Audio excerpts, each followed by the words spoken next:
Christians ఎవరైనా సరే ఒక ప్రచారం చేసుకుంటుంటే చేయడానికి వీలు లేదు అని చెప్పి వాళ్ళని కూడా ఇచ్చేస్తున్నారు, కోరుతున్నారు. అది తప్పు కదా. ఇప్పుడు హిందువులు వాళ్ళ పూజలు చేసుకోవడం తప్పు కాదు, క్రైస్తవులు వాళ్ళ ప్రార్థన చేసుకోవడం తప్పు కాదు, ముస్లింలు వాళ్ళ నమాజ్ చేసుకోవడం తప్పు కాదు, నాస్తికులు వాళ్ళ ఆలోచనల్ని బయటికి చెప్పడం కూడా తప్పు కాదు. కొంతమంది దుర్మార్గులు కావలసుకొని ఇస్లాం ప్రచారం చేస్తే అల్లా దగ్గరికి పోతారు, క్రైస్తవం ప్రచారం చేస్తే యేసయ్య ప్రార్థనకు పోతారు, ఏదో ఒక మతంలో ఉంటే ఆ మత దేవుని దగ్గరికి వెళ్ళి అజ్ఞానంలోనో నమ్మకాలలోనో కొట్టుకుపోతారు. నాస్తికుడైతే ఇవేవి నమ్మడు అని చెప్పి నాస్తికులను టార్గెట్ చేస్తున్నారు అన్ని మతాల వాళ్ళు. ఇస్లాం కంట్రీస్ లో నాస్తికత్వాన్ని బోధిస్తే అక్కడ దాడులు చేస్తున్నారు. క్రైస్తవ దేశాల్లో అనేక మంది శాస్త్రవేత్తల మీద దాడులు చేశారు. అలాగే భారతదేశంలో కూడా చార్వాక లోకాయుతుల మీద దాడులు చేశారు.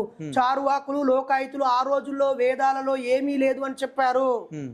ఆ యజ్ఞాలు యాగాదుల వల్ల ఉపయోగం లేదు, జంతువులను కోయడం వల్ల బలులు ఇవ్వడం వల్ల దేవుళ్ళు శాంతి పొందుతారన్నది పూర్తిగా నాటకం, బూటకము, స్వర్గం లేదు నరకం లేదు, ఇదంతా కల్పితం అని చెప్పారు.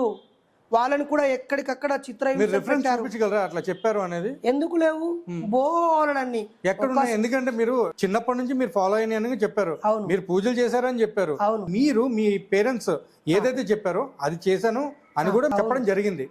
కానీ ఇప్పుడు మీరు అంటున్నారు అలాంటి ఏమీ లేదు, అవన్నీ హంబక్కని మీరు మాట్లాడుతున్నారు. 100%. మరి అలాంటప్పుడు చూపించండి, ఒకటి రెండు చూపించలేదే బాబు, నువ్వు సమాజంలో లేవా, సోయి లేదా, నీకు గాలి తప్పినవా?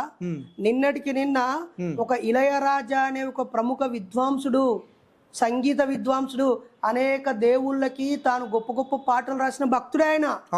ఆయన తనకు నచ్చిన దేవుడి దగ్గరికి వెళ్ళి ఇంకొక అడుగు ముందుకు వెళ్ళి దేవుడిని దగ్గరగా చూసి దండం పెట్టుకున్నానంటే మెడలు బట్టి బయటికి తోసేసిరు ఆయన్ని. మెడల్ పట్టి అరే పేపర్లో టీవీలో చూడండి బ్రదర్, ఆయన వచ్చి బయటకు వచ్చి ఏడ్చాడు. ఆయన అవమానించారు అని చెప్పారు. మీరు ఆ వీడియో చూడండి, వీడియో చూస్తే తెలుస్తుంది మెడల్ బట్టి తోసేసిన విషయం. ఆయనే అన్నాడు, బాధపడ్డాడు, అయ్యో తప్పు, నేను శూద్రుణ్ణి, నేను బ్రాహ్మణుణ్ణి కాదు, క్షత్రియుని కాదు, వైశ్యుని కాదు, నేను శూద్రుణ్ణి, తక్కువ జాతి వాడిని, అందుకే నన్ను గర్భగుడి లోపలికి రానియలేదని ఆయన బాధపడ్డాడు. నిజం ఇది.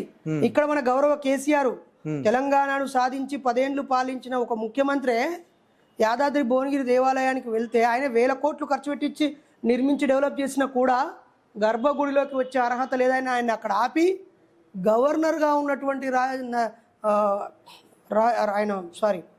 ఆయన నరసింహాన్ని మాత్రం గర్భగుడి లోపలికి పోనిచ్చారు. ఎందుకంటే because is an a Brahmin. Draupadi Murmu గారికి తప్పలేదు, అలాగే మన రామ్నాథ్ కోవింద్ గారికి కూడా అది తప్పలేదు. కాబట్టి